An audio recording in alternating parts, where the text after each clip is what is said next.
Hi friends, welcome to PSVP random trends. இன்றைக்கி நம்ம சாம்பார் தான் பார்க்க போகிறோம். ஸோ அதுக்கு ஃபஸ்ட்டு துவரம்பருப்பு எடுத்திருக்கேன். நான் துவரம்பருப்பு ப்ளஸ் பாசிப்பருப்பு கூட சேர்த்துக்கலாம், சேர்த்தா ரொம்ப சத்து தான். இப்போ நான் துவரம்பருப்பு மட்டும் தான் எடுத்திருக்கேன். துவரம்பருப்பு எடுத்துகிட்டு சின்ன வெங்காயம் ஒரு 5-6 பல் ஆட் பண்ணியிருக்கேன். சின்ன வெங்காயம் ஆட் பண்ணால் ரொம்ப சத்து, அதை அப்படியே போட்டுக்கோங்க. அது கூட ஒரு தக்காளி, மஞ்சத்தூள், சீரகத்தூள், வெந்தயம் ஆட் பண்ணிக்கோங்க. வெந்தயம் ஆட் பண்ணும்போது கொஞ்சம் டேஸ்ட் நல்லாயிருக்கும். ஸோ அதெல்லாம் ஆட் பண்ணிக்கோங்க. தக்காளி எப்போயுமே கட் பண்ணி போடும்போது அதுக்கிட்ட அந்த காம்பில் ஒரு பச்சை கலரில் இருக்கும்ல, அதை கட் பண்ணிட்டு தான் போடணும். ஸோ அதை கட் பண்ணிட்டு போட்டுட்டு கொஞ்சமாக ஆயில் சேர்த்துக்கோங்க. அப்புறம் தான் விரிஞ்சு வரும் நல்லா பருப்பு. ஸோ அப்புறம் தேவையான அளவு தண்ணி சேர்த்துட்டு குக்கரை மூடி போட்டுட்டு ஒரு 4 விசில் விட்டு எடுத்துக்கோங்க. பருப்புக்கு அந்த குழையிற தன்மை எப்படின்னு பார்த்துட்டு அதுக்கேற்றாப்புல விசில் வச்சுக்கோங்க. எனக்கு 4 விசில் வச்சா சரியாக இருக்கும். ஸோ 4 விசில் வச்சு எடுத்துக்கிறேன். எடுத்து பார்த்தா கொஞ்சம் பருப்பருக்கையாக இருக்கா. என்னோடய ஹஸ்பண்ட் பொறுத்த வரைக்கும் பருப்பு நல்லா குழஞ்சிருந்தால் அவருக்கு நல்லா பிடிக்கும். அதனால் நான் கரண்டியை வச்சு நல்லா குழச்சிக்கிறேன்.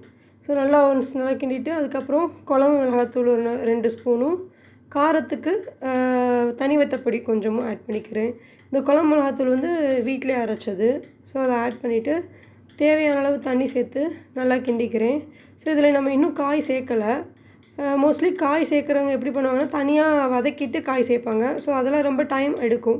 நம்ம ஒரு ஒர்க்கிங் உமன், ஸோ அதனால் தனியாக வதக்க முடியாது. ஸோ இதவே என்ன பண்ணு, இதிலே என்ன காய் போடணுமோ போட்டுட்டு ஒரே ஒரு விசில், ரொம்ப விசில் வச்சிங்கன்னா காய் குழஞ்சிரும். அதனால் ஒரு விசில் மட்டும் விட்டு எடுத்துருங்க.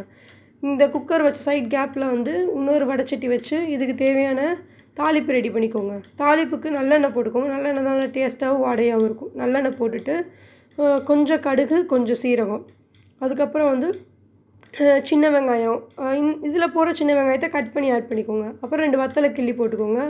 ஆக்சுவலாக நான் பெருங்காயம் சேர்க்க மறந்துட்டேன், பெருங்காயம் போடுங்க. ஏன்னா துவரம்பருப்புலாம் வாயு தானே. ஸோ அதனால் பெருங்காயம் சேர்த்துக்கோங்க. ஒரு பக்கம் புளியும் கரைச்சி வச்சுக்கோங்க. இப்போ அந்த குக்கர் ஒரு விசில் அடிச்சிருச்சு. இப்போ காய் வெந்துருச்சான்னு ஒரு 2 பார்த்துக்கோங்க. ஸோ முருங்கைக்காய் டெஸ்ட் பண்ண நல்லாவே வெந்துருந்துச்சு.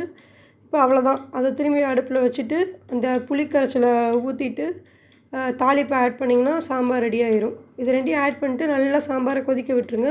சூப்பராக சாம்பார் தயாரும். மேக்ஸிமம் 10 to 15 மினிட்ஸில் சூப்பரான சாம்பார் ரெடி ஆயிரும். இதை நீங்கள் டிஃபன் சாம்பாரும் யூஸ் பண்ணிக்கலாம், சாப்பாடுக்கு எது வேணாலும் யூஸ் பண்ணிக்கலாம். இதில் நீங்கள் என்ன காய் சேர்த்தாலும், இப்போ முருங்கைக்காய்க்கு பதிலாக வேறு என்ன காய் சேர்த்தாலும் இது இப்படி யூஸ் பண்ணிக்கலாம். தேங்க்ஸ் ஃபார் வாட்சிங். தேங்க்யூ.